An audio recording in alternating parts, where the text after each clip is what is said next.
आज का टॉपिक हमारा है अल्टरनेटिंग करंट में पावर कैसे फाइंड करेंगे, पावर का रिजल्ट क्या होगा, फार्मूला क्या होगा, वॉटलेस करंट क्या होगी, हम इस पर डिस्कस करने जा रहे हैं। पावर इन एसी को हम टू टाइप से स्टडी करेंगे। एक, when circuit contains only resistance, pure resistance. दूसरा केस होगा रेजिस्टेंस प्लस समथिंग और विदाउट रेजिस्टेंस। मतलब कहने का कि केवल आर है तो ये एक स्पेशल केस, और दूसरा केस बनेगा जिसमें आर हो भी लेकिन कुछ और हो, या आर ना हो, एब्सेंट हो, जैसे L circuit, C circuit, L R circuit, C R circuit, L C R circuit. ये हो गए अनप्योर आर। मतलब हम दो टाइप से स्टडी करने वाले हैं, प्योर आर, अनप्योर आर, ये समझ लीजिए। तो केस फर्स्ट पहले हम बात करेंगे, केस फर्स्ट की बात करेंगे। When circuit contains R only, हम इस टॉपिक पे बात करते हैं। सर्किट में केवल रेजिस्टेंस लगा हो और फिर आपसे कहा जाए पावर फाइंड कीजिए, तो आप कैसे निकालेंगे, आप उस पर थोड़ा सा फोकस करें, समझ ले, फिर आराम से नोट करेंगे। देखिए पावर का वैसे जनरली जो हम लोगों ने बचपन से सीखा है फार्मूला, वो होता है P is equal to V into R. Power V है, भी कह सकते हो, हम लोगों ने बहुत पहले जान लिया था। P is equal to V into I. V मतलब वोल्टेज, आई मतलब करंट। वी वोल्टेज है और अल्टरनेटिंग वोल्टेज है, तो हम लोग V की जो इक्वेशन होती है V naught sine omega T, और ये प्योर आर है तो I और V both are in same phase. याद आया आपको फर्स्ट केस, जब केवल R हो सर्किट में, ओनली R, तो आप समझ लिए I और V are in the same phase, यानी एक जैसी इक्वेशन लिखनी है। तो देखिए V की इक्वेशन आएगी V not sine omega T, और I की हो जाएगी I not sine omega T. आप चाहें तो केस वन प्योर R वाला देख सकते हैं, उसमें V और I की इक्वेशन डेवलप हुई थी। इसमें हम थोड़ा सा ऐसे भी इसको लिख सकते हैं, V not I not sine square omega T. हम एवरेज पावर कैलकुलेट करते हैं। क्या करते हैं? एवरेज। अब जरा एवरेज के बारे में सुन लीजिए। मैंने पिछले टर्म पर डिस्कस किया था average value by integration method. Integration method से जब एवरेज निकालते हैं, ये फार्मूला सिखाया था, अगर नहीं याद है तो याद कर लें। 1 अपॉन टाइम 0 से time function of T dt। अगर हम इस पैटर्न को फॉलो करें, मैं कुछ फार्मूले बता रहा हूँ मैथ्स के, डायरेक्ट मैथमेटिक्स के, इंटीग्रेशन में कराए जाएंगे। तो जब एवरेज हम निकालते हैं, ध्यान रखिएगा, अगर sine theta, theta means something angle, कुछ भी हो सकता है, omega T, T, X Y Z, sine theta या कॉस थीटा का एवरेज निकालें, या फिर साइन 2 थीटा और कॉस 2 थीटा का एवरेज निकालें, तो ये सब रिजल्ट जीरो आते हैं जब भी आप करेंगे इस पैटर्न से। पीछे वाले में भी आप देख सकते हो, जब मैंने आरएमएस निकाला था उसमें साइन स्क्वायर का निकाला था, इंटीग्रेशन होते होते सॉल्व हुआ था, उससे पहले साइन का निकाला था। एवरेज जब निकाले जाते हैं इस टाइप के तो जीरो आते हैं, लेकिन अगर स्क्वायर वाले एवरेज निकलते हैं कभी भी, साइन स्क्वायर कॉस स्क्वायर, तो ये 1/2 आता है। आप इसको एज ए फार्मूला भी याद कर सकते हैं। एवरेज को हम ऐसे बार से रिप्रेजेंट करेंगे, इनको एज ए फार्मूला याद कर लीजिए। बाद बाकी अगर आप चाहेंगे तो हम इनको मैथमेटिक्स की मेथड से क्या समझा सकता हूँ मैं, ये मैथमेटिक्स का यूज है, एक तरीके से मैथमेटिकल फार्मूले। तो फिलहाल अभी अपने दिमाग में रख लो कि जो sine theta, sine 2 theta, 3 theta मतलब something theta, n theta, sine और कॉस का, इसका एवरेज हमेशा जीरो आता है। वो पीक वैल्यू और लोवेस्ट पीक वैल्यू के साथ प्लस और माइनस होकर एवरेज बनाता है जीरो। लेकिन अगर स्क्वायर थीटा के निकालते कभी हम एवरेज, तो वो बनते हैं 1/2। आरएमएस वाले डेरिवेशन को देखिएगा, उसमें साइन स्क्वायर का डेरिवेशन किया है, इंटीग्रेशन किया गया है, मीन निकाला गया है, तो बाद का फैक्टर जीरो हो गया था, वो कॉस 2 ओमेगा टी में कन्वर्ट हुआ था इसलिए, और उससे पहले के फैक्टर से 1/2 आया था। तो इस तरीके से 1/2 आता है। तो हम यहाँ पर जब एवरेज निकालेंगे, एवरेज पावर, तो पी बार वर्ड इस्तेमाल करेंगे। ये तो पीक वैल्यूज है, इनका कोई एवरेज नहीं होगा, सीधा इसका एवरेज होगा। साइन स्क्वायर ओमेगा टी का। एवरेज निकालेंगे तो इसका हाफ आएगा, क्या आएगा 1/2। तो v not I not into 1/2, इस 1/2 को 2 पार्ट्स में ब्रेक कर दो, √2 इंटू √2, ठीक है। बाद में 2 था, उसको 2 हिस्सों में √2 लिख सकते हो, आप नहीं लिख सकते हो। तो ये देखिए v नॉट अपान √2 और आई नॉट अपान √2, ये v नॉट अपान √2 VRMS है, आई नॉट अपान √2 IRMS है। तो ये हो गया VRMS और IRMS, VRMS और IRMS, ये P एवरेज निकल आया। Power in AC circuit when circuit contains R only. तो हमें जब कभी कोई प्रॉब्लम ऐसी हो, न्यूमेरिकल सेक्शन या कुछ कर रहे हो, तो हमें पावर का फार्मूला यूज करना पड़ेगा VRMS और IRMS। इतना नोट कर लीजिए, फिर हम लोग सेकंड केस पे आएंगे। L और C ऐसे भी, R तो हो भी सकता और नहीं भी हो सकता। पहला केस केवल R का था और दूसरा केस फिर और सब मिला के, सबका एक जैसा रिजल्ट आएगा, ठीक है। तो केस 2,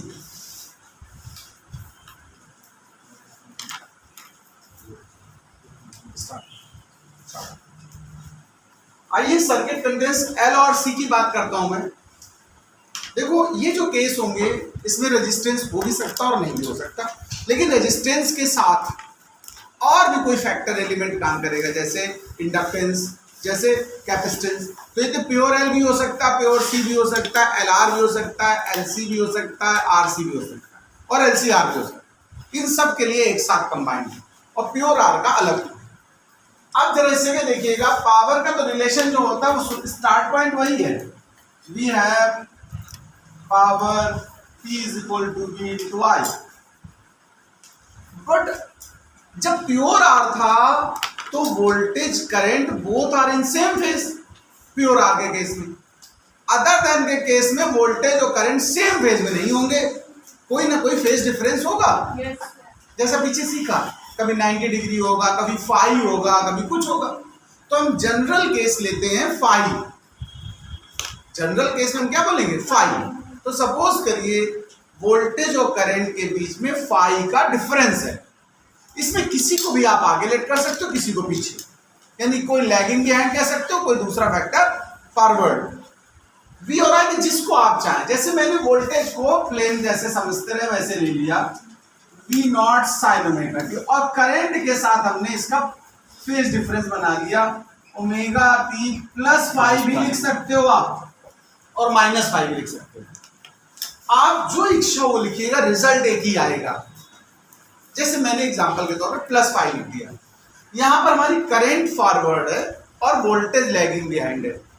अगर इसको -5 लिख देते तो करंट लैग्स बिहाइंड हो जाता, उसकी एंगल छोटा हो जाता। तो आप इस जगह आर्बिट्रेरी जो इच्छा हो चूज कर लें, +5 या -5। दोनों के फेज में सेम नहीं रखना है मुझे, क्योंकि प्योर R नहीं है, थोड़ा डिफरेंस रखना है।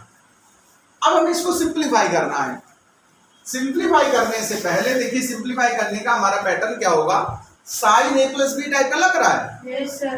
अगर हमने -5 लिखा होता तो साइन A माइनस भी लगाते, बस ये फर्क होता। तो यहाँ पर हम फार्मूला यूज करेंगे साइन A + B। फार्मूला होता है sine A cos B plus cos A sin B। तो चलिए हम लोग इसको सिंप्लीफाई करते हैं। V नॉट I नॉट तो बाहर लिख दीजिए, sine omega T as it is, sine omega T cos phi plus cos omega T sin phi. ये हमारा फर्स्ट स्टेप एक्सप्रेशन हुआ। इस साइन ओमेगा टी को हम लोग इस एक्सप्रेशन के अंदर डिस्ट्रीब्यूट कर देंगे। तो देखिए हमारा रिजल्ट आ रहा, V not I not sine square omega T cos phi और plus sine omega T cos omega T sin phi. यहां तक तो मुझे लगता कोई आपको प्रॉब्लम नहीं होनी चाहिए। ये तो ठीक है, साइन स्क्वायर ओमेगा टी है, यहाँ साइन ए cos भी लग रहा है, तो हम 2 से मल्टीप्लाई करते हैं, साइन ए cos ए, तो साइन 2a बन जाएगा। बस यहाँ पर अपनी तरफ से 2 से मल्टीप्लाई और 2 से डिवाइड किया मैंने। तो ये स्टेप और बढ़ा लेते हैं, V not I not sine square omega T और cos phi plus half sine 2 omega t sine phi. अब आती है एवरेज वैल्यू फाइंड करने की। तो जब एवरेज निकालेंगे तो बार लगा देंगे, V naught I naught sine square omega T bar cos phi plus half sine 2 omega T bar sine phi. एक और बात, किसी के मन में ऐसा चल रहा हो शायद कि इसके बार क्यों नहीं लगाया कॉस फाई पर, इसका एवरेज क्यों नहीं निकाला, ये साइन फाई का क्यों नहीं निकाला। ये does not depend on time, इनमें टी नहीं है, टाइम का फैक्टर नहीं है, एवरेज निकलता है टाइम के साथ चीजें वेरी हो रही उनमें, इसलिए एज ए कांस्टेंट है। मैंने भी पीछे सिखाया था साइन स्क्वायर कॉस स्क्वायर की वैल्यू हाफ होती है एवरेज, और साइन थीटा कॉस थीटा या तो थीटा वगैरह की जीरो, इसकी जीरो हो जाएगी और इसका हाफ हो जाएगा। तो देखिए जरा, P bar B naught I naught half cos phi plus ये जीरो हो गया, तो सब कुछ जीरो हो गया।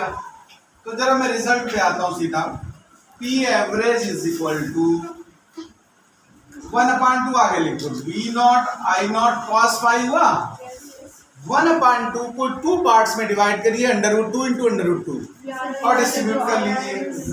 तो देखिए ये बन जाएगा v नॉट बाई √2, ये हो जाएगा i नॉट बाई √2 और cos phi as it is. ये देखिए VRMS है, ये IRMS है और ये cos फाई है। मेन रिजल्ट ये है जो तुम्हें प्रिपेयर करना है, याद करना है। ये root mean square value of the voltage, ये root mean square value of the current. ये जो cos फाई है ये पावर के फार्मूले में एक्स्ट्रा आया कि नहीं आया बताओ? ये मल्टीप्लायर है, उसका फैक्टर है, इसलिए जो cos फाई है इसको पावर फैक्टर नाम से पहचाना जाता है। किस नाम से? Where cos phi is called, where cos phi is power factor. Power के रिजल्ट में एक फैक्टर की तरह इंट्रोड्यूस हुआ आया। इस पावर फैक्टर को अगर कभी निकालना हो मुझे तो हम लोग निकालेंगे। देखिए जैसे किसी भी सर्किट में अक्सर हम लोग tan फाई का इस्तेमाल करते हैं।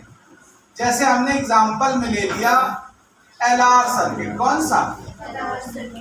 LR circuit. अगर LR सर्किट ले लिया जाए, आपके पास tan फाई का फार्मूला होगा LR सर्किट का।